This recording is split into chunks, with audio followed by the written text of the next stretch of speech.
안녕하세요. 네, 오늘은 권리 변동에 대한 내용을 보겠는데요. 포인트 먼저 볼게요. 포인트로 오늘은 여러분들이 요 1번부터 3번까지는 원시 취득이 뭔지, 상대방 있는 단독행위와 상대방 없는 단독행위가 뭔지, 의사의 통지, 관여의 통지는 뭔지 종류를 배울 텐데 그냥 내용은 잘 모르더라도 이걸 암기하면 한 문제 맞춥니다. 이걸 같이 암기를 해야 돼요.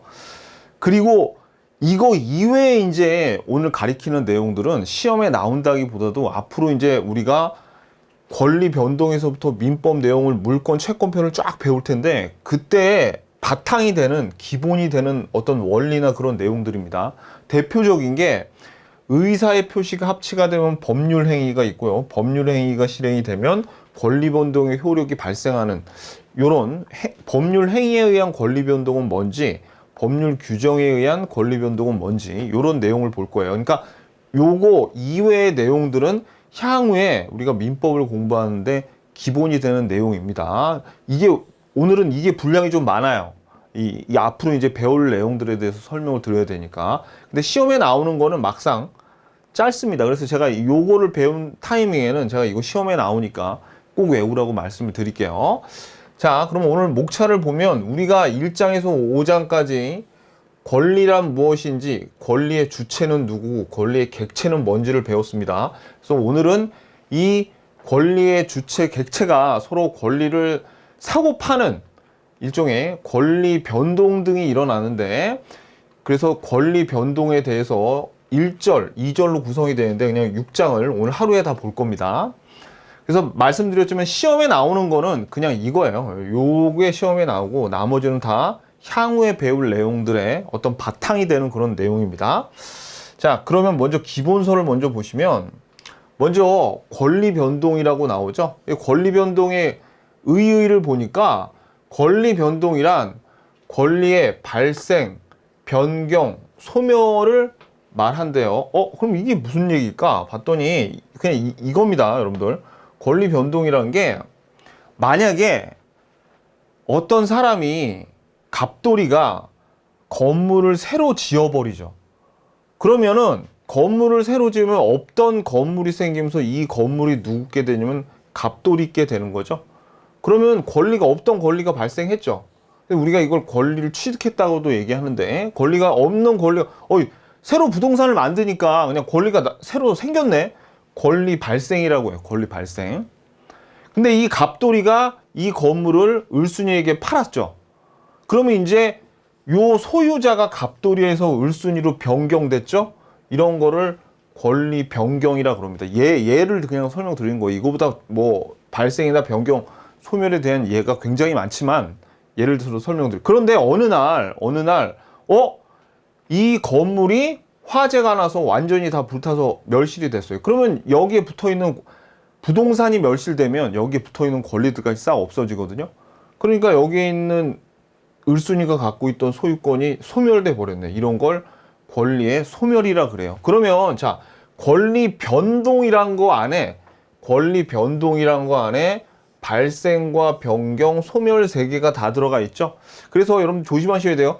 권리 변경이랑 변동이랑 같은 거 아닙니다. 권리 변동 안에 발생, 변경, 소멸 요런 내용들이 다 들어가 있어. 근데 우리가 권리 변동이란 권리의 발생, 권리의 변경, 권리의 소멸이다. 이런 거를 다르게 표현해서 권리의 득, 실, 변경이다. 이렇게 또 표현을 합니다. 근데 여러분들한테 제가 이 권리의 발생, 변경, 소멸을 그냥 예를 보여드리기 위해서 이렇게 따로 말씀을 드렸잖아요. 근데 얘네 셋이 항상 이렇게 따로따로 구분되어 있지 않아요. 이건 관점에 따라서 하나의 어떤 권리가 바뀔 때, 권리 변동이 있을 때 이 세 개가 그냥 다 나타나는 게 일반적입니다. 예를 들어서 한번 제가 설명을 드릴게요. 자, 봐봐요. 여기 갑돌이라는 애가 을순이한테 요 건물을 팔았죠. 그러면 갑돌이 입장에서는 자기가 가지고 있는 이 건물의 소유권이 누구한테? 을순이한테 넘어가면서 갑돌이가 가지고 있는 소유권은 소멸하죠. 권리의 소멸이 일어났네. 근데 을순이 입장에서는 이제 갑돌이한테 돈 주고 요 건물을 샀으니까 이 건물의 소유권이 을순이께 되는 거죠. 그럼 을순이 입장에서는 이거는 이 권리의 취득이 되는 거예요. 취득. 발생. 취득이 되는 거죠. 자, 하지만 제3자가 딱 봤을 때, 소유권자가 갑돌이에서 을순이로 변경이 됐네. 라고 변경의 관점에서 볼 수도 있죠. 그러니까 어떤 하나의 권리 변동이 있을 때 이 세 가지 측면이 다 들어간다는 거지. 일반적으로 이런 것들이 다 같이 나타나거나 따로 나타나거나 그렇습니다. 그러니까 얘네들을 칼처럼 무자르듯이 이렇게 자를 수는 없다는 얘기입니다. 다 같이 나타난다는 얘기예요. 자, 볼게요. 자, 기본서 93페이지에 보시면, 자, 권리 변동의 의의가 아까 말씀드렸듯이 권리 변동은 발생, 변경, 소멸을 말하는데 권리의 주체 입장에서 보면 권리 취득, 변경, 상실이 일어나서 권리의 득실 변동이라고 합니다. 자, 그냥 참고로 알아두시고, 여기 권리 변동의 형태라는 게 보면은 봐봐요. 발생이 있고 변경이 있고 소멸이라는 게 있는데, 뭐 시험에 이건 권리 변경이야?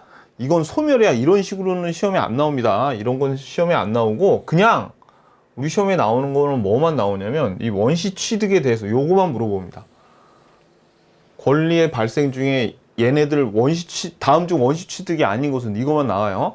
그럼 우리가 원시 취득이 뭔지, 승계 취득이 뭔지 알아야 되는데, 원시 취득의 상대적 개념이 승계 취득인데, 승계 취득은 어떤 부동산, 어떤 권리를 다른 사람한테 사거나 아니면 받는 겁니다. 그러니까 아까 말씀드렸죠. 여기 부동산이 있을 때 이 부동산을 갑돌이가 을순이한테 요 부동산을 권리를 파는 거잖아요. 그거를 승계한다 그래요. 승계 취득을 하는 거예요. 을순이 입장에서는 남한테 사거나 받는 거. 자, 그런데 원시 취득은 뭐냐면 남한테 사는 게 아니에요. 남한테 사는 게 아니라 가장 대표적인 경우가 건물의 신축입니다. 아무것도 없었는데 건물을 처음 지었죠. 그러면 남한테 산 게 아니죠. 남한테 받은 게 아니죠. 그러면 이거를 우리가 건물 신축을 원시 취득이라 그럽니다. 그렇다고 남한테 받거나 남한테 사는 게 아니라 그래서 반드시 이전에 그 물건의 소유자가 없었다고는 얘기를 못해요. 왜냐하면 원시 취득이 사실 뭘 의미하냐면 이런 걸 의미합니다. 어떤 물건을, 어떤 부동산을 어떤 사람이 그거를 소유하게 됐을 때, 이것을 자기가 갖게 됐을 때 이전에 소유자가 누구건 뭐 부동산이나 물건에 어떤 권리가 있든 간에 원시 취득은 딱 넘어오잖아요. 그러면은 이전에 있는 권리 그런 게 싹 없어져 버려. 그러니까 남의 흔적이나 남의 그 냄새가 싹 사라져 버리는 거야. 남의 권리나 이런 게 싹 사라져 버리고 들어오는 게 바로 원시 취득입니다. 그러니까 예를 들어서 이거죠. 자, 여기 보면 유실물 습득이라고 있거든요.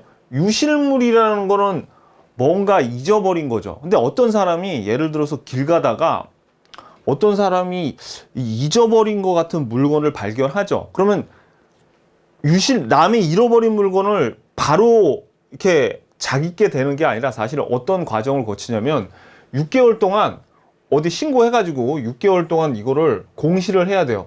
이거를 누가 주웠는데, 이 물건을 주웠는데 만약에 여기에 대해서 그 자기가 소유권자가 아니란 주장하는 사람이 아무도 없으면 이거를 주순 갑돌이가 가질 거예요 라고 했는데 6개월 동안 안 나타나죠? 그럼 갑돌이가 이 유실물의 소유자가 되는 거예요. 근데 그렇게 가질 때는 그렇게 일단 원시 취득을 하게 되잖아요. 그러면 이전에 있던 이 사람의 이 잃어버린 물건의 소유자였던 사람의 어떤 권리든 뭐든지 간에 어떻게 돼? 그냥 싹 사라지게 돼요. 깨끗한 상태에서 이걸 갖게 되는 거예요. 6개월 공시를 하고 나면. 약간 감이 안 올 수도 있는데 그런 개념입니다. 다 여기 있는 것들이 다 그래요. 근데 여기 선의 취득부터 여기까지는 동산에만 해당됩니다. 동산에만 해당되는 거예요. 자, 그래서 근데 원시 취득을 이제부터 좀 봐야 되는데, 그냥 이게 뭔지만 제가 대충 설명 드릴 테니까 그냥 그렇게 외우셔야 됩니다. 여기 건물 신축은 뭐 너무나 확실한 거니까 이거는 여러분들이 원시 취득이라는 걸 반드시 알아야겠죠. 그리고 취득시효하고 선의 취득은 우리가 예전에 잠깐 배웠었는데, 취득시효는 뭐냐면 이것도 남한테 직접적으로 산 거나 받는 게 아니에요. 이건 어떤 경우냐면 남의 부동산이나 동산에, 부동산은 20년, 남의 동산은 10년, 그러니까 20년 동안 아무튼 20년 또는 부동산 20년, 동산 10년 자기 걸로 자기가 점유하고 있잖아요. 그러면 그냥 자기께 되는 거야. 그러니까 남한테 사거나 받은 게 아니죠. 그죠? 법에서 그냥 그렇게 정해놨어요. 왜냐면 만약에 이 부동산이나 이 동산 소유자가 얘가 20년 동안이나 이 부동산을 점유하고 있고 10년 동안이나 동산을 갖고 있을 때 주인이 한 번도 이거 달라는 얘기 안 하죠. 한 번도 달라는 얘기 안 하고 얘네가 요거를 정말 자기 건지 착각하고 갖고 있었다면, 그러면 요 취득시효로 요 점유하는 사람께 됩니다. 그만큼 이 동산의 주인이나 부동산 주인이 20년이나 10년 동안 한 번도 얘한테 자기 거라고 주장을 안 했다는 것은 권리 위에 잠자고 있었다는 얘기야. 근데 우리 민법은 권리에 잠자는 사람을 용서하지 않습니다. 그래서 그냥 소유권이 이쪽으로 넘어가게 되는 거예요. 취득시효. 선의 취득은 뭐냐면, 요것도 앞에서 잠깐 설명드렸지만 여기서부터 이제 동산에 관련된 건데, 요거는 A, B, C가 있는데 B가 어떤 물건을 C한테 팔았어. 동산을 팔았는데 사실은 알고 봤더니 이게 A 건 아니었어요. A 건 아니었는데 C가 요거를 이제 돈 주고 적법하게 사면 어떻게 되냐면, 얘가 이 동산이 A 건지 몰랐어. 선이라면은 그냥 B게 아니었더라도, 요 물건이 B게 아니었더라도 그냥 C가 요걸 갖고 있게 하는 게 선의 취득입니다. 그 다음에 부합은 우리 기억나시죠, 여러분들? 여기 건물 같은 거 있을 때 여기에다가 타일 같은 거 붙이는 거, 요거. 그 다음에 혼화는 뭐냐면, 이거는 한번 섞이면 이걸 다시 이렇게 분리해내기 어려운 거예요. 그러니까 쌀 같은 거 서로 이렇게 섞는 거, 그런 게 혼화죠. 뭐 같은 뭐 콜라끼리 이렇게 뭐 참기름 두 개를 뭐 이렇게 섞거나, 콜라 두 개 똑같은 걸 이렇게 섞거나 뭐 그런 거, 그게 혼하고요.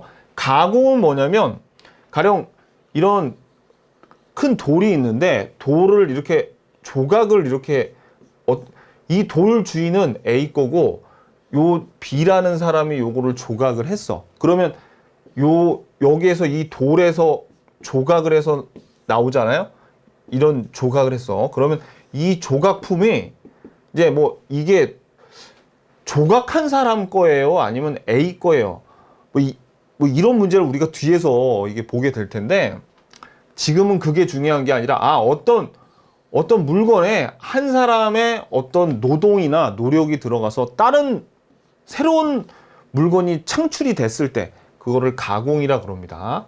조각하는 거, 뭐 큰 돌을 조각하는 거. 근데 그때 이제 요 돌의 소유자하고 조각한 사람이 서로 다르다면 이제 좀 이건 누구 거야, 이런 문제가 생기겠죠? 지금 당장은 중요한 게 아니라 대강 지금 뜻만 설명드리고 있습니다. 이거 외우는데 여러분 도움 되시라고. 유실물은 남이 잊어버린 거. 그 다음에 무주물은 주인이 없는 물건, 매장물은 땅에 묻혀져 있는 거죠. 자, 봐봐요, 여러분들. 얘네들 보면 주인이 없는 건 먼저 점유하면 자기께 되는 거예요. 매장물은 땅 속에 있으니까 습득이나 선점이 아니라 발견이겠죠. 매장물 발견. 그 다음에 유실물은 땅에 떨어진 거, 그런 거니까 습득이라 그래요. 그러니까 여러분들이 사실 이걸 유실물, 무주물, 매장물 이렇게 외우는 것도 좋지만 요거까지 같이 외워주는 게 훨씬 더 잘 외워집니다. 유실물 습득, 무주물 선점, 매장물 발견, 이렇게 외우는 게 훨씬 나아요. 그래서 여러분들이 이거는 암기가 억지로 외울 필요 없이, 봐봐요. 여러분들이 유실물 뭐가? 잃어버린 거. 무주물, 주인 없는 거. 매장물, 땅에 묻힌 거. 이렇게 해도 그냥 외워지죠, 일단. 요거 세 개는 그냥 이렇게 세트로 외워집니다. 그 다음에 건물 신축은 원시 취득에서 너무나 당연한 거야. 그러니까 이거는 뭐 억지로 외울 필요가 없고, 그 다음에 요 취득시효 나중에 뒤에서 배울 거고, 선의 취득도 취득시효 잠깐 다루긴 할 건데, 요 두 개도 이런 무슨 요 취득이란 말 들어가서 취득시효하고 선의 취득도 원시 취득이 있구나, 요거를 이렇게 갖게 되면 이전 권리자의 모든 것들이 소멸된 상태에서 얻는 게 원시 취득이구나, 이런 거. 그 다음에 요 세 개는 부합, 호나, 가공은 좀 비슷한 개념인데, 얘네 셋을 합쳐서 우리가 첨부라고 그러는데, 아무튼 요 세 개 정도만 여러분들이 좀 신경 쓰면 돼요. 요거 알아두셔야 돼. 제가 일일이 이 내용을 설명 안 드리고 앞 글자 따서 이렇게 말씀드릴 수도 있는데, 앞 글자 제발 따지 마. 그러지 말고 이렇게 그룹을 지어가지고 외우라고요. 그룹을 지어서 외우면 외워져요. 왜냐면 우리가 앞 글자를 딸 필요도 없고, 따면 더 안 외워지는데, 요걸 제가 그룹을 지어서 외우라는 거는 우리가 오지선다형에서 딱 고르기만 하면 되는 거야. 그래서 이게 그룹을 지어서 일단 딱 머릿속에 원시 취득이라고 넣잖아요. 그럼 여러분들이 안 잊어버립니다, 이거. 요거 한번 생각을 하고 외워야 돼. 그런 다음에 기출문제 풀면 다 외워져요. 자, 그 다음에 이제 승계 취득 볼게요. 승계 취득. 우리가 시험은 여기서 나옵니다. 지금부터 제가 여기서부터 쫙 설명드리는 건 앞으로 우리가 이제 물권편, 채권편을 공부할 때 도움이 되라고 말씀을 드리는 건데, 승계 취득에는 크게 이전 승계가 있고 설정 승계가 있습니다. 이전적 승계와 설정적 승계가 있는데, 이전적 승계는, 설정적 승계는 요거는 소유권의 권능에서 오는 얘기인데, 자, 보세요.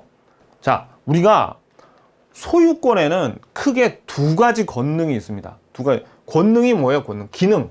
소유권이 가지고 있는 기능을 크게 사용하고 수익하는 거. 이거 부동산이라 그럴게요. 부동산에서 사용하고 수익할 수 있는 거 하고요. 그 다음에 처분할 수 있는 기능. 경매에 넘기거나 뭐 그러는 거 있죠. 담보로서 역할을 하는 겁니다, 이게. 자, 그런데 만약에 이 소유권을 사용 수익할 수 있는 권능과 처분 모두 두 개를 다 남한테 판다는 얘기는, 또는 남한테 준다는 얘기는, 요거를 이전 승계라고 하는 거예요. 이전 승계는 요 두 개의 권능을 모두 다 주는 거야. 모두 다 주는 거예요. 자, 그 다음에 이럴 수 있어요. 사용 수익하는 거는 다른 사람한테 주는데, 처분 권능은 소유자가 아직 갖고 있는 경우가 있고요. 또 하나는 사용 수익할 수 있는 거는 소유자가 아직 갖고 있는데, 처분하는 거는 다른 사람한테, 이렇게 둘 중에 하나만 주는 거, 두 개의 권능 중에 하나만 주는 걸 우리가 설정 승계라고 합니다. 근데 우리가 이미 이전이랑 설정이란 말들은 평소 생활하면서 많이 써요. 어느 때 쓰냐면, 우리가 소유권 남한테 팔 때, 부동산 팔 때 소유권을 이전해 준다 그러잖아요. 그게 바로 요 이전적 승계에서 온 거예요. 이전. 소유권은 이전하는 겁니다. 그래서 소유권은 뭐야? 팔 때 다 파는 거니까 이전을 해요. 그러면 소유권을 이전한다, 소유권을 판다는 얘기는 무슨 뜻이에요? 두 개 다 준다고. 소유권을 판다는 얘기, 이 두 개를 다 넘겨주고 판다는 얘기죠. 그런데 설정이란 말을 우리가 어느 때 쓰냐면, 전세권을 설정한다거나 아니면 저당권을 설정한다고 하는데, 자, 다른 사람한테 사용 수익만 하게 하는 걸 우리가 전세권 설정, 용익물권을 설정한다 그러는데, 이 전세권이 용익물권 중에 하나입니다. 그 다음에 다른 사람이 사용은 소유자가 그냥 계속 하는데, 다른 사람이 뭐예요? 다른 사람이 담보로 돈을 빌려줘서 요 저당권자의 허락이 없으면 요거를 못 팔게 만드는 거, 그 처분할 수 없는 거, 그런 걸 우리가 담보 물권이라고 그럽니다. 이 담보 물권 중에 저당권이 대표적인 거래 가지고, 요런 걸 우리가 뭐만 판 거예요? 처분할 수 있는 것만 판 거죠. 그걸 우리가 설정이라고 그래요. 설정. 그러니까 소유권 이외의 다른 권리들이 처음에 등기부에 나타났을 때 설정이 먼저, 그러니까 요거는 등기의 을구에서 나타나는데, 이게 전세권 설정, 저당권 설정, 이렇게 나타나는 겁니다. 처음에. 요거 오케이. 무슨 뜻인지 아시겠죠? 그래서 이전 승계는 이 두 개의 권능을 다 주는 거, 설정 승계는 요 사용 수익이나 처분 둘 중에 하나의 권능만을 주는 거를 우리가 설정 승계라고 하더라라는 겁니다. 그래서 설정적 승계는 우리가 방금 전에 봤던 전세권이 용익 물권이고요. 그 다음에 예로 들었던 저당권이 담보 물권이라고 불러요. 그러니까 용어가 이제 나오더라도 여러분들 아셔야 돼. 지금 이런 용어를 들으면서 시험에 나오는 건 이거라 그랬죠. 근데 지금부터 제가 이제 말씀드리는 내용은 이런 용어를 알아야지 지금 이제 진도 나갈 때 다 알아듣거든요. 근데 이 용익 물권과 담보 물권을 두 개를 합쳐서 뭐라 그러냐면 제한 물권이라 그래요. 그럼 뭐를 제한한다는 거야? 소유권에 두 개의 권능이 있는데 이렇게 설정 승계 그 용익 물권이나 담보 물권을 설정을 해주면 얘네들을 소유권자가 이거나 다 쓸 수가 없죠. 하나는 다른 사람한테 넘겨줘서 소유권자의 권리 행사에 제한이 생기잖아요. 그래서 우리가 이 용익 물권과 담보 물권을 합쳐서 뭐라 그러냐면 제한 물권이라고 부릅니다. 그래서 제한 물권의 설정은 설정적 승계야. 왜? 권능 중에 뭐만 주니까. 그렇죠. 요 사용 수익할 수 있는 권능이나 아니면은 처분할 수 있는 권능 하나만 주니까 알아두셔야 됩니다. 요거는. 그 다음에 이제 이전적 승계라는 게 있어요. 이전적 승계. 이거는 소유권의 두 권능을 다 주는 거죠. 그런데 여기서 또 이전적 승계를 뭘로 나눌 수 있냐면 특정 승계와 포괄 승계로 나눌 수 있습니다. 이 특정 승계는 뭐냐면 이 부동산 또는 동산이 갖고 있는 것 중에 만약에 하자가 있다면 돈을 뭐 좀 더 치르든 덜 치르든 해서 하자는 안 받고 그냥 권리만 받을 수 있어요. 근데 요 포괄 승계는 여기에 어떤 하자가 있더라도 다 받아요. 그러니까 이게 무슨 뜻이냐면 이겁니다. 자, 봐봐요. 요거는 여러분들이 대표적인 예가 매매하고 상속인데 여기 봐봐요. 특정 승계의 대표가 매매고 포괄 승계의 대표가 여기 상속입니다. 나머지는 별로 중요하지도 않아. 그냥 이 보면 되는데 자, 매매 같은 경우에는 이럴 수 있어요. 여기 지금 부동산이 있는데 A라는 사람이 요 부동산을 B한테 매매를 해주려고 합니다. 그런데 알고 봤더니 매매할 때 보니까 요게 C에 저당권이 잡혀 있는 거야. C로부터 그러니까 A가 돈을 빌려서 이 부채가 여기 있는 거죠. 이럴 때 이 매매를 하는 사람은 A한테 이렇게 할 수가 있다면, 야, 나는 너한테 소유권만 사는 거야. 소유권만 특정해서 사고 싶지 여기 부동산에 있는 붙어 있는 저당권은 안 살래 하면서 어떤 부채라던가 하자를 그거 빼고 이거만 줘라고 특정해서 이걸 달라고 할 수 있어. 그런데 포괄 승계는 이겁니다. 포괄 승계는 자 보세요. 여기 A가 살고 있고 여기 저당권이 C가 설정한 저당권이 있는데 A가 사망하죠. 그러면 누가 갖냐면 이 A의 재산을 A의 자식이 갖겠죠. 자식이 가죠. 상속인 중에 자식이 대표적이니까. 그런데 이 자식이 상속을 받을 때는 저는 저당권은 안 받고요. 집만 받을게요. 이럴 수는 없습니다. 그러니까 이 포괄 승계는 뭐예요? 다 받아야 돼. 그러니까 이 죽은 사람의 자산만 받는 게 아니라, 그러니까 자본만 받는 게 아니라 모두 다 받아야 돼. 부채까지 다 받게 돼 있어. 그 부채까지 다 넘겨주는 걸 포괄 승계라 그래서요. 대표적인 예가 상속입니다. 그러니까 매매하고 상속만 여러분들이 기억을 하시면 돼요. 여기서는 뭐 나머지도 있지만 나머지도 다 같은 원리야. 매매, 교환, 증여 얘네들도 마찬가지고 포괄, 유증, 합병 뭐 이런 거 마찬가지입니다. 무슨 얘기인지 알겠죠? 오케이. 그러면 이전 승계라는 게 있고 특정 승계, 포괄 승계가 있구나. 그럼 뭐 그런 얘기. 그럼 포괄 승계인이라는 사람들이 나중에 나올 거. 포괄 승계인. 그러면 이거 산 사람이에요? 아니면 상속받은 사람이에요? 상속받은 사람이겠죠. 포괄 승계인이라 그러면. 오케이. 요게 이제 권리의 발생. 그 다음에 이제 여기서부터는 그냥 한번 들으세요. 중요도가 좀 많이 떨어져. 뒤에 나오는 거하고. 아까 봤죠? 주체 변경은 권리의 이전 승계에서 뭐 소유권 이전, 저당권 이전 등으로 사람이 바뀌는 거, 갑돌이에서 을순위가 바뀌는 거. 그러니까 이 건물이 갑돌이 소유였다가 요거를 을순위에게 팔면 이 권리의 주체가 변하는 거잖아요. 그러니까 뭐 이거는 어려울 게 없고, 그죠?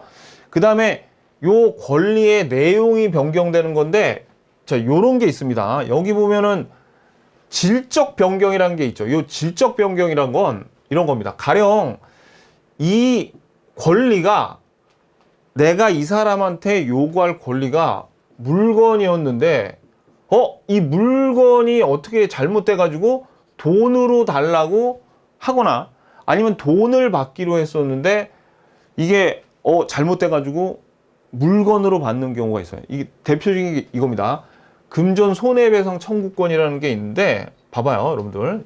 예를 들어서 자, 이런 겁니다. 요거는 가령 A가 B한테 요 건물을 팔기로 했어요. 건물을 팔기로 해가지고 B는 얘한테 돈을 줬어.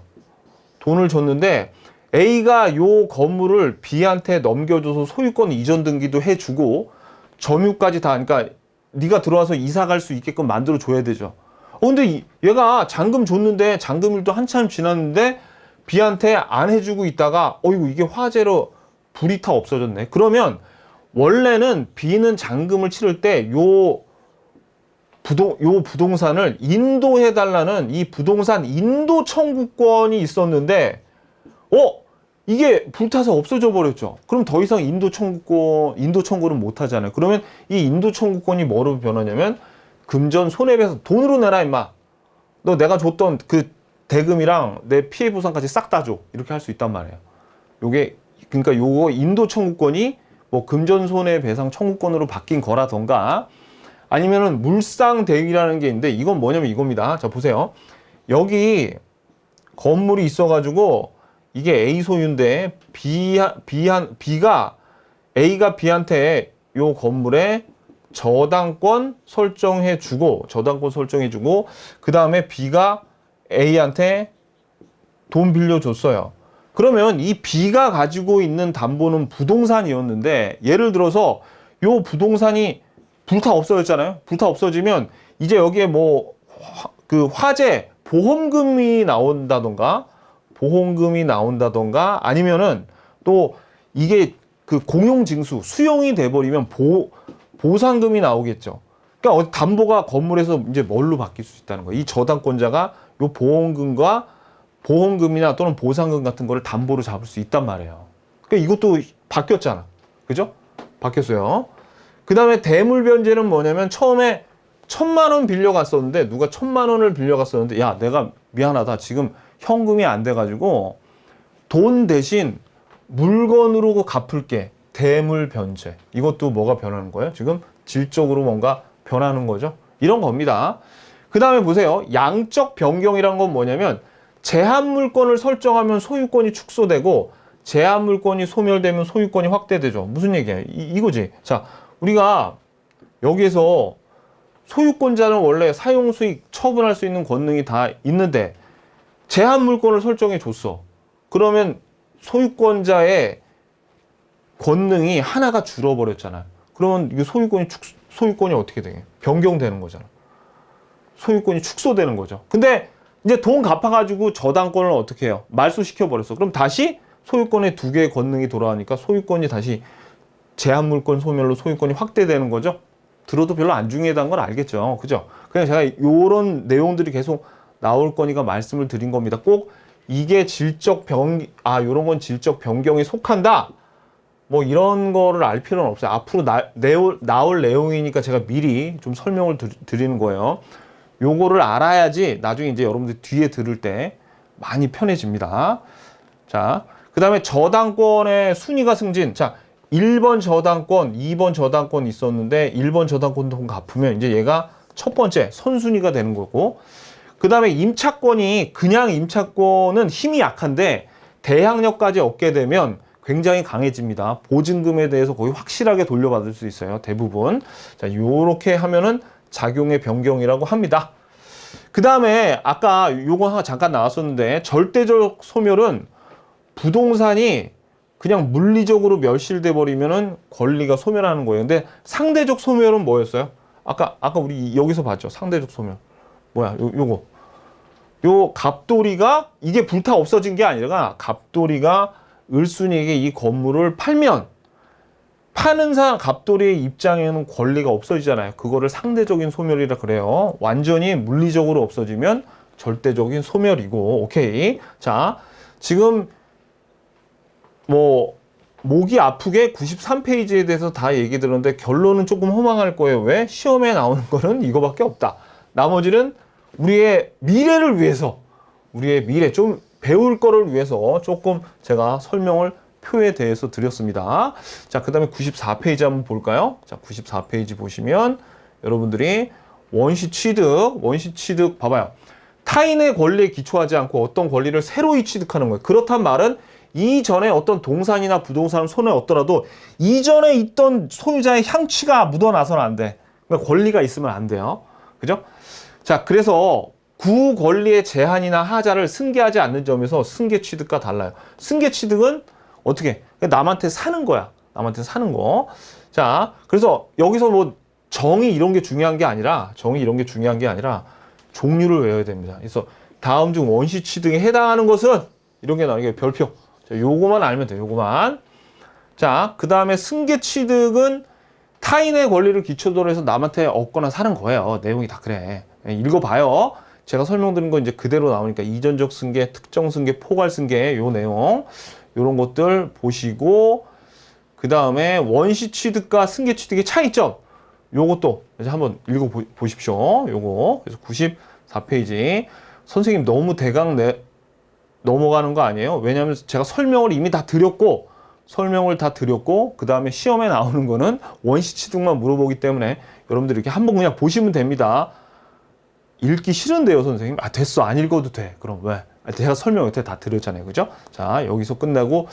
자, 이제 여러분들이 여기까지가 권리 변동 1장이고요. 이제, 그러니까 1절이고, 2절은 이 권리 변동을 일으키는, 지금 우리가 여태 요 표에서, 그러니까 지금 94페이지하고 95페이지는 여기 있는 표를 제가 말로 설명드린 내용을 그냥 조금 풀어서 쓴 건데 뭐 중요한 게 없어요. 시험에 안 나오니까.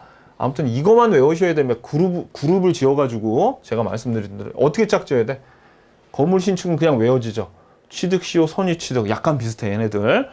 그 다음에 요 세 개 그리고 요거 요렇게 여러분들이 외우면 그냥 외워집니다. 아무튼지 간에 요거. 근데 말씀드렸듯이 이제 2절에서 뭘 배웠냐면 지금 우리가 권리의 발생, 권리의 변경, 권리 변동이 배웠죠. 그러면 이 권리 변동을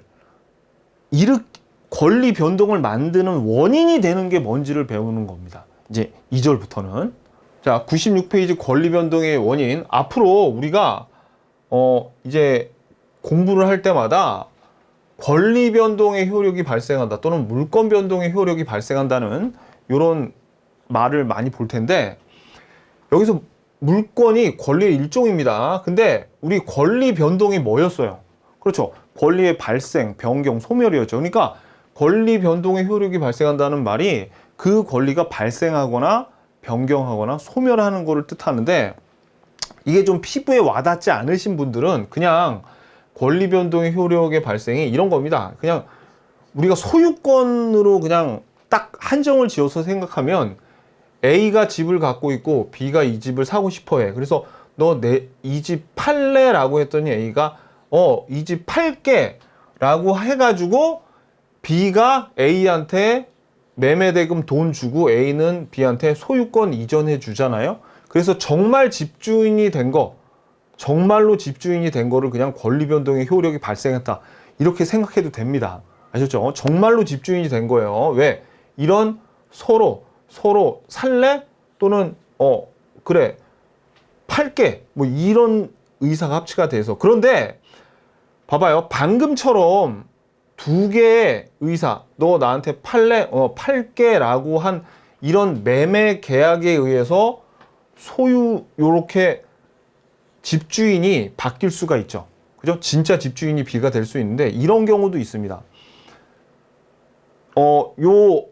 만약에 상속이라면 A가 아버지고 B가 아들이에요. 그러면 아버지가 사망하자마자 B가 그냥 집주인 되는 거죠. 이거는 서로 원했어요? 아니면은 민법이라는 법전에 아버지가 사망하면 상속인이 갖는 거야, 자식들이 갖는 거야, 이렇게 적혀 있어요. 민법전에 적혀 있단 말이에요. 그래서 우리가 이렇게 서로 그러니까 요거를 의사표시라고 하는데, 요렇게 너 살 거야, 팔 거야, 이렇게 해가지고 집주인이 바뀌어서 권리 변동의 효력이 발생했을 때를 법률 행위에 의한 권리 변동이라 그러고, 이렇게 민법전에 적혀 있는 대로 얘네가 서로 원하지도 않았어. 계약 같은 것도 없이 법에 적혀 있기 때문에 상속처럼 이렇게 집주인이 변하는 경우를 법률 규정에 의한 권리 변동이라고 합니다. 그러니까 상속은 법률 규정의 일종이고 매매는 법률 행위의 일종이란 얘기예요. 그럼 방금 전에 여러분들이 여기서 봤을 때 이 매매가 되려면 살래? 살게 또는 팔래? 팔게라는 의사 표시가 있어야 되겠죠. 그래서 지금부터 이제 요 내용을 우리가 좀 볼 건데, 보세요. 의사 표시는 뭔가 바램이나 원함이 들어가 있어야 됩니다. 이거 앞에서 이제 제가 설명을 드렸었는데, 자, 아무튼 이 의사 표시가 두 개, 방금처럼 서로 두 개가 살래? 살게 라고 두 개가 합쳐지는 것을 우리가 법률 행위 중에서 계약이라고 해요. 근데 의사 표시가 꼭 두 개가 아니라도 의사 표시가 하나일 때 법률 행위가 되는 경우도 있어요. 그걸 단독 행위라 그러고, 앞에서 몇 번 만났죠? 그 다음에 의사 표시가 두 개 이상인 경우에 합동행위를 우리가 요걸 봤어요. 사단법인의 설립 행위 있죠? 앞에서 하나 봤던 거 요렇게 되는데, 이제 앞으로 그냥 법률 행위라 그러면 이 계약이 얘네들 말고 99.9%가 계약이거든요. 그러니까 그냥 앞으로 법률 행위 그러면 계약이 별 얘기가 없으면 법률 행위라면 그냥 계약이라고 생각하시면 됩니다. 별 얘기가 없으면. 자, 그래서 이 의사 표시에 대해서 다시 말씀드리면, 어떤 아름다운 여자를 만났을 때 당신 정말 아름답군요 라고 감정을 얘기하는 거하고, 저랑 커피 한 잔 마실래요? 라고 한 거 중에 어떤 게 의사표시예요? 얘는 의사표시가 아니라니까요. 뭐가? 이렇게 서로 원하는 거, 상대방에게 원하고 바라는 게 있어야지 의사표시라 그랬잖아요. 그래서 어떤 건물이 있는데 이 건물이 정말 살기 좋겠군요, 이런 게 의사표시가 아니라 이 건물 주인에게 나 사고 싶으니까 팔래요? 라고 하는 요게 의사표시야. 요게. 그랬을 때, 팔게요 라고 하는 것도 의사표시야. 그러면 처음에 팔래요 라는 이런 의사표시가 요 상대방으로부터 팔게요 라는 의사표시를 만났을 때 그 의사표시를 우리가 각각 먼저 한 것을 청약, 나중에 한 것을 승낙이라 그럽니다. 그래서 요 계약에서의 의사표시를 청약과 승낙이라고 하는 거예요. 그러면 자, 의사표시가 두 개가 있었는데, 팔래요 하고 팔게 하고 서로 딱 합치가 됐죠. 그랬을 때 이제 이 법률 행위, 계약이 성립이 되는 겁니다. 계약이. 의사표시 두 개가 딱 만났어. 이렇게 의사표시가 딱 이렇게 만났죠. 그러면 법률 행위가 돼가지고 얘네들이 이제 서로 돈 주고 받고 소유권 이전 등기하면 그때서야 정말 집주인 된다고요. 권리 변동의 효력이 발생한다고요. 그러니까 매매를 해서 소유권 이전 등기하면 권리 변동의 효력이 비로소 생기는 거죠. 이거는 어디 법전에 적혀 있는 게 아니라 얘네 둘이 순전히 원해서 의사표시를, 그러니까 원해서 됐다는 게 무슨 거예요? 의사표시에 의해서 여기까지 간 거죠. 권리 변동의 효력이 생긴 거죠. 의사표시 두 개가 합치가 됐어. 그러니까 집주인이 바뀌었네. 권리 변동의 효력이 발생했네. 이거는 우리가 당사자가 원해서 이렇게 된 거 아닙니까? 그죠? 당사자가 원해서 된 건데, 아까 말씀드렸듯이 이렇게 당사자가 원해서 되는 경우 말고 어떤 예가 있습니까? 그렇죠. 부모님이 돌아가셨어. 부모님이 돌아가셔서 그 자식에게 상속이 이루어지는 경우는 원한 게 아니죠. 어디에 적혀 있다고요? 법전에 몇 조에 적혀 있냐면 187조에 이렇게 적혀 있어요. 부모님 돌아가시면 자식에게 넘어가는 거야. 상속인이라고 나왔어. 상속인에게 넘어가는 거야. 라고 소유권이 넘어가는 거 이렇게 나와 있습니다. 그러면 우리가 얘도 아무튼간에 소유자가 바뀌었죠. 소유자가 바뀌었단 말이야. 진짜 요 상속인께 된 거죠. 자식께 된 거죠. 권리 변동의 효력이 생겼는데 얘는 당사자가 원해서 계약에 의해서 생긴 거예요? 아니면 그냥 법전에 적혀 있는데 이런 부모님의 사망 그리고 얘네들이 혈연 관계이기 때문에 이런 일이 일어난 거야. 원해서가 아니라 법전, 민법이라는 종이라는 책에 법률 규정에 적혀 있어서 이런 결과가 나온 거 아닙니까? 그러니까 우리가 이런 매매 계약 등을 통해서 또는 아까 우리 단독행위, 합동행위 있었죠? 이런 거에 의해서 어떤 권리 변동이 생기면 우리가 그걸 법률 행위에 의한 권리 변동이라고 하고요. 그 다음에 이렇게 당사자가 원하지도 않았는데 민법이라는 책에 종이에 적혀 있어. 그러니까 이게 규정이죠. 법 규정 아닙니까? 이렇게 의해서 권리 변동이 생기는 걸 우리가 법률 규정이라고 하는데 이런 내용이 어디에 적혀 있냐면 187조, 민법 187조에 적혀 있고요. 의사표시가 합치가 돼서 계약 등의 법률 행위로 소유자가 바뀌는 거 거기에 대한 내용은 민법 186조에 나와 있습니다. 186조에. 그래서 그러니까 제가 웬만하면 여러분들 민법 1조, 민법 2조는 뭐다 뭐 그런 거 외우라는 얘기 안 했죠. 그건 제가 한 번도 외우라는 소리 안 했는데 이거는 좀 아셔야 돼. 법률 행위에 의한 권리 변동은 186조라 그래요. 186조. 186조면 계약 같은 법률 행위에 의해서 권리 변동이 생긴 거구나. 그죠? 소유자가 바뀐 거구나. 그 다음에 187조는 법률 규정. 법률 규정에 의한 권리 변동은 187조의 규정이 있어서 우리가 그냥 법률 규정이란 말 대신 187조 또는 법률 행위란 말 대신 186조라고 이렇게 쓰는 겁니다. 자, 그래서 보세요. 그러면 권리 변동이란 거를 일으키는 원인이 크게 어떤 게 있어요? 법률 행위와 법률 규정 두 개로 나눌 수 있는 거네. 두 개로 나눌 수 있는데. 자, 봐봐요, 여러분들. 방금 전에 우리가 요 권리 변동이 일어났는데 요거를 일으키는 게 원인이 법률 행위일 수도 있고 상속과 같은 법률 규정일 수도 있겠죠. 그죠? 그러면 봐봐요. 우리가 이 권리 변동, 소유권이 바뀌는 이런 상황을 우리가 뭐라고 그러냐면 법률 효과가 생겼다라고 얘기합니다. 권리 변동의 효력이 발생했단 말을 법률 효과가 발생했다라고 표현을 하고요.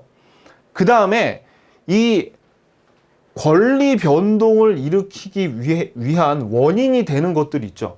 지금 요 경우에는 법률 행위가 원인이고 요 경우에는 법률 규정이 원인이잖아요. 그럼 이런 법률 행위와 법률 규정을 합쳐서 뭐라 그러면 법률 요건이라 그래요. 법률 요건. 그런데 이 법률 요건의 재료가 되는 게 뭐였습니까? 법률 요건의 재료가 되는 게 방금 계약 같은 경우에는 의사표시인 청약과 승낙이 요 법률 행위의 재료죠. 마치 뭐처럼 얘가 짜장면이라면 얘는 청약은 짜장이고 승낙은 면이나 마찬가지야. 그러니까 요거의 재료가 되는 게 의사표시였고요. 법률 규정, 예를 들어서 제가 상속으로 예를 들었는데 상속에서는 어떤 사실이 있어야 돼? 피상속인이 사망하고 상속인이 존재해야지 상속이 일어나죠.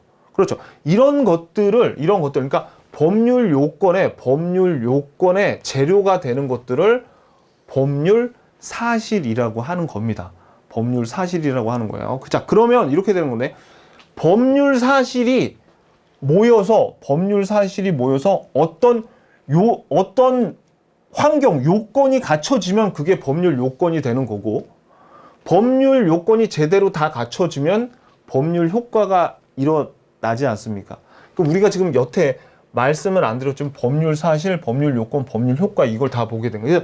옛날에는 시험에 어떻게 나왔냐면 이런 의사 표시는 법률 요건이야, 막 이렇게 저질 문제가 나왔는데 요즘에는 그냥 그렇게 안 나옵니다. 요즘에는 그냥 그렇게 안 나오고 얘네들은 시험에 안 나와. 그러니까 얘네들은 몰라도 돼. 근데 제가 왜 이걸 말씀을 드렸냐면, 그러니까 얘네랑 같은 레벨이라고요. 법률행위와 법률 규정이 법률 요건에 들어가고, 그 다음에 정말 중요한 거는 법률행위, 계약이라던가 아니면 단독행위, 합동행위의 재료가 되는 게 뭐라고요? 의사표시라는 거예요. 의사표시라고. 의사표시가 재료가 된다는 게 제일 중요해요.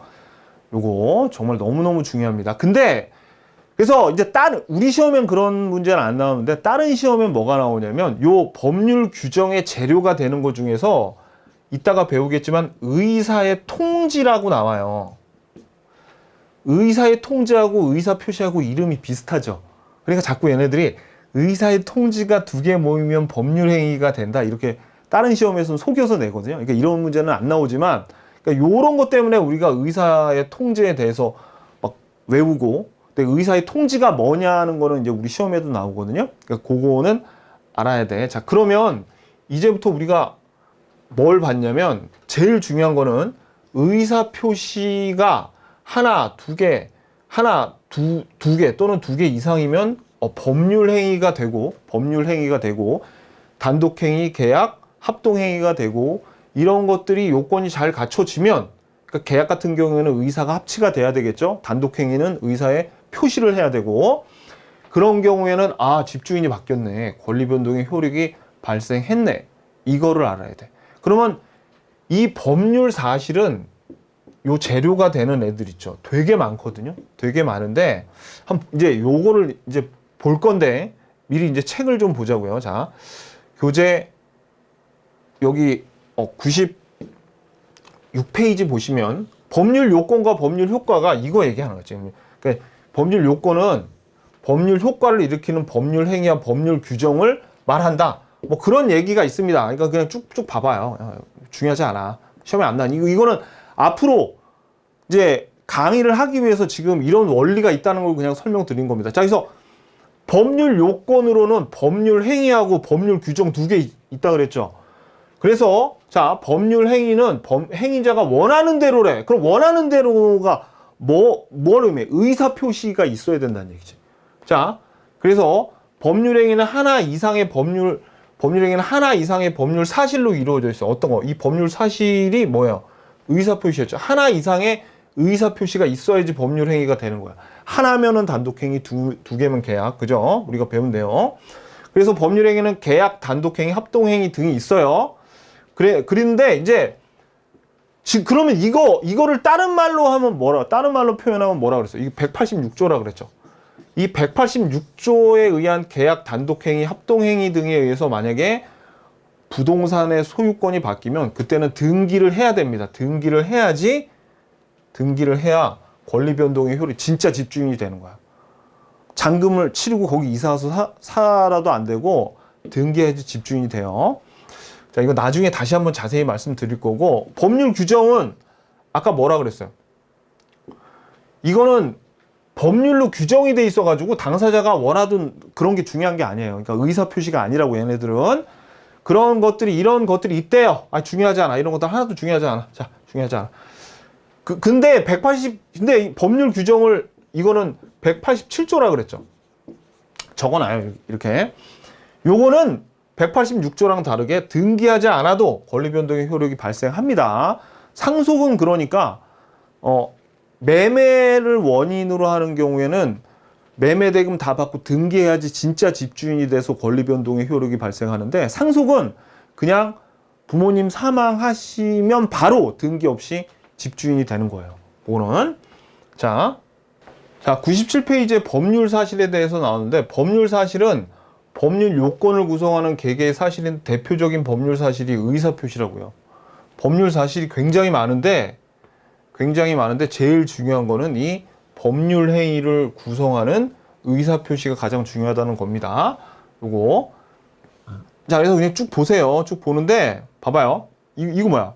지금 요 세 개가 뭘 의미하는 거예요? 요거 세 개를 조금 교재에 예쁘게 적어놨죠, 제가? 한번 볼까요? 자, 법률 효과가 발생하려면 법률 요건이 있어야 되죠. 법률 요건이 있어야지 법률 효과가 발생하죠.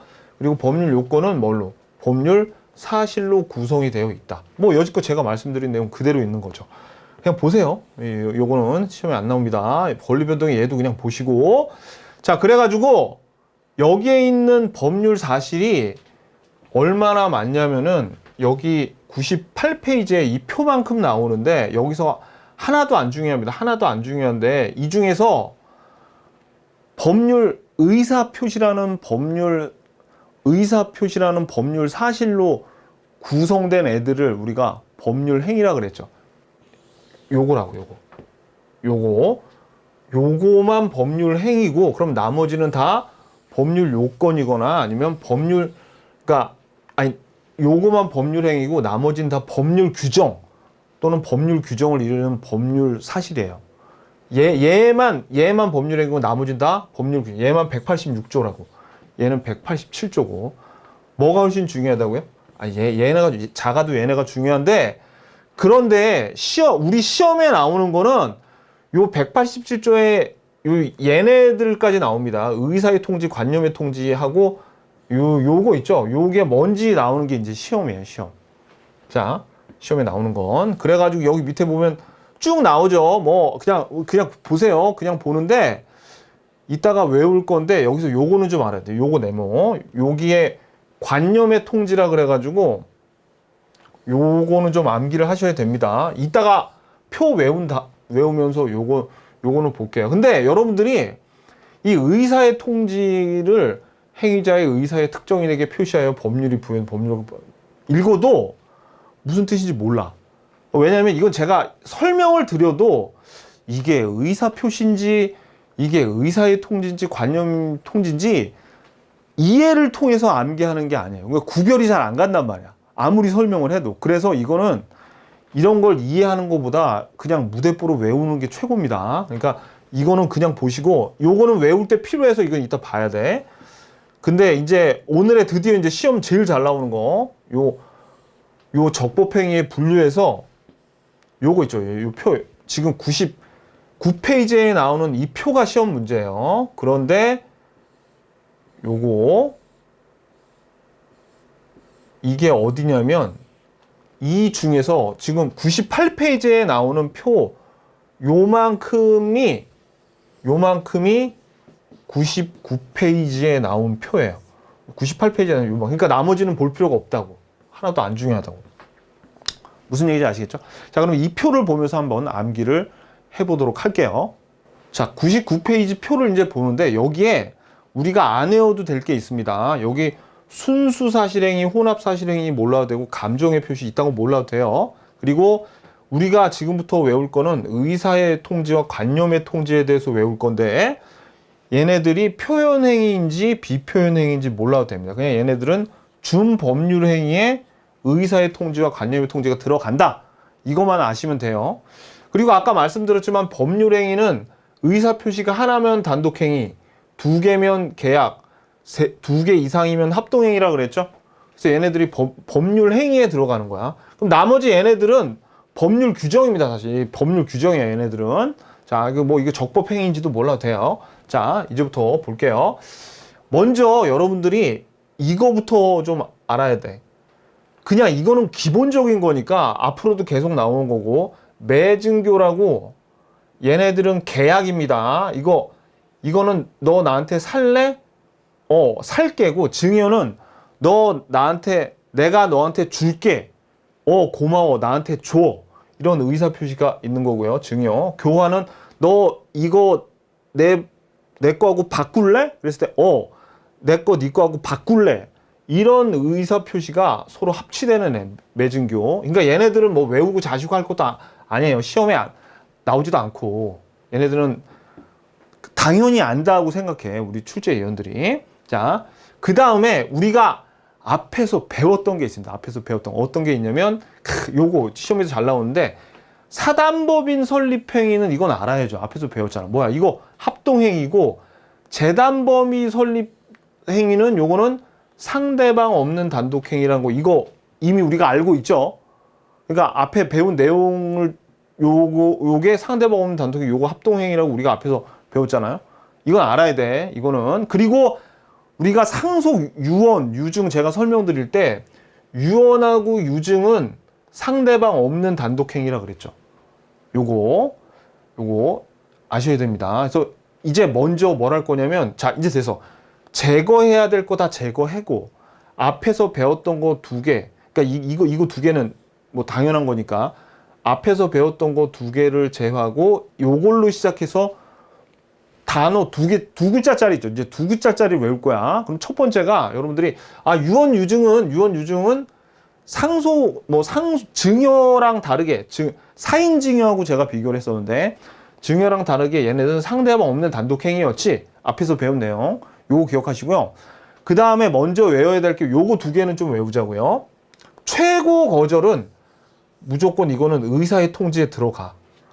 이거 근데 한번 나왔잖아. 이거 우리 제한 능력자 상대방의 보호에서 그 상대방이 최고할 수 있고 거절할 수 있다. 이거 배웠잖아요. 그죠? 그러니까 최고하고 그러니까 이게 오늘 외우는 것 중에서 정말 먼저 외워야 될 게 각종 최고하고 거절 이 2개는 의사의 통제에 들어간다는 걸 꼭 알아주셔야 돼. 먼저 이걸 자, 요거는 이미 알고 있고 최고와 거절은 의사의 통제 된다는 거 알았죠. 이제는 앞글자 따서 외우자고. 이제는 자 봐봐요. 그러면 상대방 있는 단독행위가 요거거든요. 추인, 해제, 철회, 취소, 해지. 얘네들을 조금 수준이 있는 수험생들은 제가 이렇게 외우라고 권해요. 어떻게 하면 추인, 철회, 그 다음에 취소. 얘네 셋이 한 묶음으로 외우고 그 다음에 해제하고 해지는 얘네들은 뒤에서 워낙 중요한 거기 때문에 안 잊어먹어. 얘네들은 안 잊어먹어. 그리고 이 3개도 중요하고 안 외우는데 왜 제가 이거를 먼저 외우라고 그랬냐면 자꾸 최고를 여기 상대방 있는 단독행위라고 속여요. 그래서 먼저 이걸 확실하게 기준을 잡아놔야 돼. 최고하고 거절은 의사의 통제라는 걸. 자, 그 다음에 이제 동의, 상계 2개는 그렇게 중요하지 않다. 이렇게 외우라고 하는데 그냥 여기서 앞글자를 따야 돼요. 주택관리사 과정에서는 이게 시험에 잘 나오기 때문에 안전하게 앞글자를 따야 됩니다. 이제 그 군대에서 제 상관이었던 선임하사님이 그때 계급이 중사였다가 이제 상사로 진급을 하셨는데 성이 추씨였어요, 그분이. 근데 이름이 뭐였냐면 그 가수 중에 예전에 그 해철이라는 이름을 쓰는 가수가 있었는데 이름이 추해철입니다. 근데 이분이 동계훈련을 나가가지고 취했어. 술을 많이 먹어서 취해가지고 동상에 걸렸대. 걸렸습니다. 자, 그래서 뭐라고요? 추해철, 취해서 동상 걸렸대. 취해철, 취해서 동상 걸렸어. 외워졌죠? 자, 그런데 얘네들은 이렇게 취해철, 취해서 동상 걸렸다고 외워두면 안 잊어버립니다. 왜냐면 얘네들 하나하나 다 진짜 우리 민법에서 기라성 같은 애들이에요. 이미 만나봤어. 그리고 이 얘네들 우리가 이미 만나봤단 말이에요. 지나가면서. 그래서 얘네들 절대 안 잊어먹어. 앞글자 따면 취해철, 취해, 동상 걸렸어. 오케이. 자, 그리고 여러분들 있잖아요. 관 같은 거 있죠. 관 알죠? 관이 이렇게 나무 통으로 생겼잖아요. 관 모양이 이렇게 생겼단 말이야.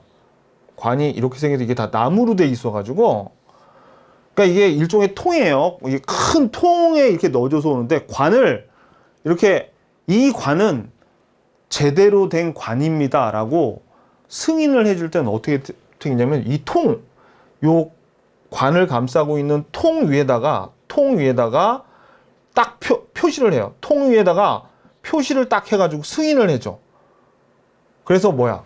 관념의 통지는 통표 승인을 통으로 표시해줘서 승인한다고. 통표 승인. 내가 생각해도 좀 어거지다. 근데 요거는 일단 요렇게 외워놓잖아요. 통표 승인.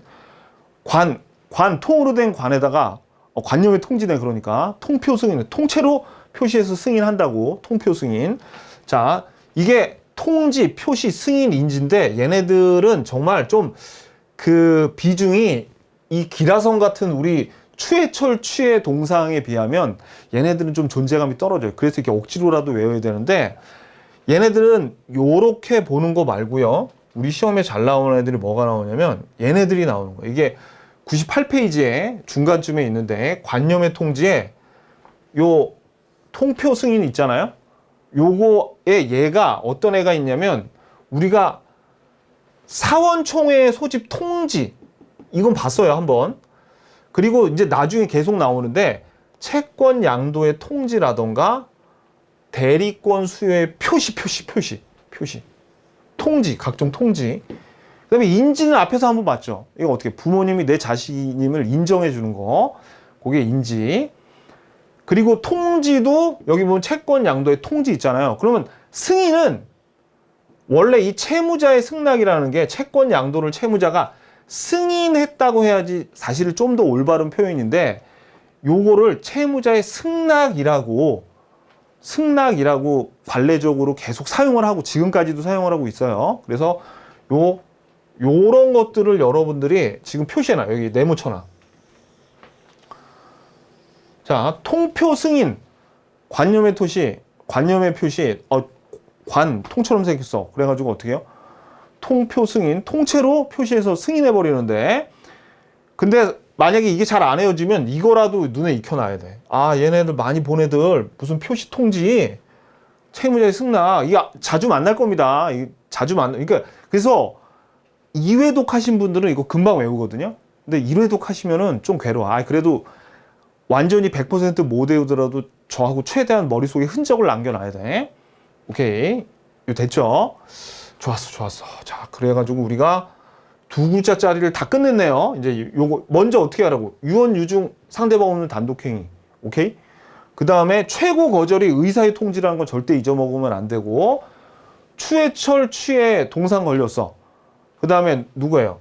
요 관 같은 통째로 표시해서 승인해버려. 오케이. 좋았습니다. 이제 두 글자짜리 끝났죠?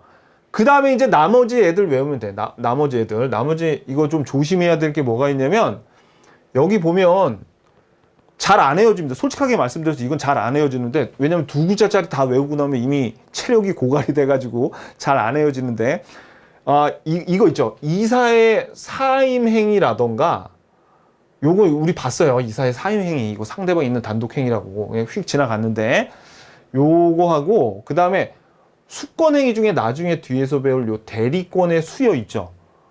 요거는 상대방 있는 단독행위인데 대리권 수여에 표시하면 이거는 관념의 통지야. 요거 좀 알아두셔야 됩니다. 대리권의 수여는 상대방 있는 단독행위예요. 근데 대리권 수여의 표시는 관념의 통지예요. 근데 이 상대방 있는 단독행위하고 상대방 없는 단독행위하고는 그러니까 이거는 설명을 해줘도 이렇게 와닿지가 않아요. 계속 막 그냥 생각 없이 외우는 게 최고인데, 이거는 이 단독행위 하나의 의사표시를 했을 때 상대방이 특정되어 있거나 의사표시가 도달할 수 있으면 상대방 있는 단독행위고, 상대방 없는 단독행위는 상대방이 특정되어 있지 않아서 도달하지 못하는 경우가 상대방 없는 단독행위인데 들어도 잘 모르겠죠. 자, 그러니까 그냥 외우는 게 속편해요. 자, 그래서 요거 두 개는 어떻게든 좀 해결을 해야 돼. 이건 이미 앞에서 나왔었지만 잘 기억 안 납니다, 솔직히. 요거는 대리권의 수여는 대리권 수여의 표시하고 좀 비교를 해서 외우시고. 근데 이제 나머지는 있잖아요. 봐봐요. 우리가 권리를 취소할 수 있거든요. 취소할 수 있어. 자, 이제 다 하고 이제 요거 두 개만 배우면 끝이죠. 지워버릴게요. 나 이렇게 막 들어온 거 보면 막 이게 제가 집중력이 떨어져서 안 돼요. 근데 이제 뭐 남았냐면 요거 남았어. 포기에 관한 거. 포기에 관한 것 중에서 자, 제한 물권의 포기 같은 거는 상대방 있는 단독행위예요. 왜 그럴까? 왜냐면 보세요. 제한 물권이란 게 예를 들어서 여기 전세권이라고 쳐봐. 전세권. 전세권이고 소유권의 포기는 상대방 없는 단독행위. 소유권, 점유권, 상속권 다 마찬가지인데 소유권이 대표적인 여러분들 소유권의 포기는 뭐냐면 그냥 물건 쓰레기통에 버린다고 생각해. 그러면 상대방 없어도 그냥 이거 버리면 되는 거죠. 그죠? 예를 들어서. 근데 전세권을 포기를 한다는 거는 이거는 좀 달라요. 왜냐면 그러니까 제한 물권. 왜냐면 제한 물권의 포기는 아까 소유권자가 사용 수익할 수 있는 권능과 처분할 수 있는 권능이 있는데 전세권을 A라는 소유권자가 B한테 설정을 해줬다는 얘긴 소유권자가 요 사용 수익할 수 있는 권능을 B한테 주고 처분할 수 있는 권능은 A가 갖고 있다는 거죠. 그러면 봐봐요. 이 B가 전세권을 포기하면 얘가 갖고 있는 사용 수익할 수 있는 권능은 누구한테 돌아가겠어? 소유권자한테 돌아가겠죠. 상대방이 있어야 돼. 받을 사람이 있단 말이야. 이 채권의 포기, 채무 변제 말고 면제. 야, 너 나한테 100만 원 줄 거 있지? 야, 안 줘도 돼. 라고 하는 거는 상대방한테 얘기를 해야 되겠지. 채권의 포기. 이런 것들은 상대방이 좀 특정이 돼 있어야 돼. 근데 소유권을 포기한다거나 점유권이나 상속권을 포기한다는 건 그냥 자기가 가질 거를 그냥 포기하는 거기 때문에 상대방이 없어도 됩니다. 오케이. 그러니까 요렇게 구별을 해 주셔야 돼요. 자, 그래서 여러분들이 이거를 한꺼번에 통으로 두루루 상대방 있는 단독행위, 두루루 상대방 없는 단독행위, 이거 합동행위, 요거 이렇게 외우면 안 외워져요, 잘. 제가 말씀드렸듯이 어떻게 외워야 된다고? 먼저 어떻게? 먼저 쓸데없는 거 다 제거하고, 쓸데없는 거 다 제거합니다. 쓸데없는 거 다 제거하고, 그 다음에 우리가 이제 먼저 요거 얘네들은 필요 없다 그랬죠. 너무나 당연한 거니까. 재단법인 설립하고 사단법인 설립이 이건 건 앞에서 배웠어. 그죠? 이제 두 글자짜리 정리해야 돼. 두 글자짜리. 유언, 유증, 상대방 없는 단독행위란 거 이제 우리가 알고 있고, 그 다음에 먼저 자리 잡아야 돼요. 최고하고 거절을 의사의 통지. 그죠? 그 다음에 요거 추해철, 취해서 동상 걸렸죠? 그 다음에 이거 관이라는 통에다가 표시해서 승인해요. 통째로 표시해서 승인하죠. 두 개짜리 이렇게 다 외웠어. 그런 다음에 좀 잘 안 헤어지는 거. 아우, 얘네들 진짜 좀 잘 안 헤어져요. 근데 요거 이사의 사회명의는 앞에서 한번 봤고, 대리권의 수여는 대리권 수여의 통지하고 비교해서 왜 대리권 수여의 통지는 관념의 통지예요. 이게 사실 더 중요해. 여기서는 얘보다 얘가 훨씬 더 중요해요. 대리권 수여의 통지가 관념의 통지라는 거. 그 다음에 포기 중에서 돈 안 받는 거, 채무 면제 또는 채권의 포기와 제한 물권의 포기는 소유자한테 돌아가는 거니까 요거는 상대방이 있는 단독행위인데, 소유권, 점유권, 상속권 등의 포기는 상대방 없는 단독행위더라. 이렇게 외우시면 됩니다. 근데 말씀드렸지만 1회독 하시는 분들보다 2회독, 3회독 하시는 분들은 이런 식으로 외워서 통으로 다 이제 대입이 가능해요. 문제 풀면서. 아셨죠? 자, 근데 제가 하나 높아심에서 말씀드리면, 지금 우리 표가, 이게 지금 우리 표가 99페이지에 하나 나오는 요 표는 뭐가 뭔지 방금 다 외워야 되는데, 자, 하나씩 볼게요. 오늘 표가 좀 많이 나서 여러분들이 쓸데없이 외울까 봐 내가 걱정돼서 그러는데, 이거는 외울 필요 없어요. 그냥 이거는 한번 보여준 거야. 여러분들한테 우리 요거만 그냥 의사표시고 나머지는 다, 그러니까 요거는 의사표시에 의한 법률 행위고 요거는 다 법률 규정이라고요. 그러니까 이거는 뭐 외울 필요가 없어요. 왜냐면 여기에 대한 내용을 우리가 99페이지에서 다 표 외웠잖아. 그죠? 그 다음에 좀 더 앞으로 가가지고 우리가 93페이지로 기억을 하는데 한참 가야 돼요. 자, 93페이지에 표가 나오죠? 빨리 나와라. 좀. 자, 넘어갔어. 여기 보시면, 자, 93페이지에 이 표를 또 다 외울까봐 제가 걱정돼서 그러는데, 다시 한번 말씀드리지만, 금전 손해배상 청구는 질적 변경에 해당되고, 이거는 권리의 발생이 아니라 권리의 이런 거 외울 필요 없습니다. 이런 거 그냥 제가 쭉 설명드렸고, 이 표에서 건져갈 거는 여러분들이 외워야 될 건 요거 외우셔야 된다. 요거만 외우면 된다고요.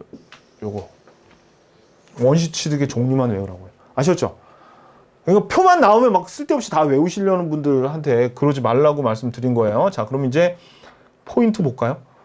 오늘 우리 포인트에서 원시 취득 암기하시고 단독행위 외워야 됩니다. 그죠? 그 다음에 의사의 통지, 관념의 통지, 준 법률 행위 얘네들. 그 다음에 의사 표시가 법률 행위의 재료가 되고, 그죠? 그 다음에 법률 행위에서 이 의사 표시가 합치가 돼서 법률 행위가 돼서 이행을 하면 권리 변동의 효력이 생긴다. 요 내용까지 배웠습니다. 법률 요건으로 요 권리 변동의 효력이 생기려면 뭐가 또 있어? 법률 규정으로 권리 변동 생기는 경우도 있었죠. 186조, 187조까지 아시면 돼요. 자, 그럼 이제 기출 문제 풀러 가자고요.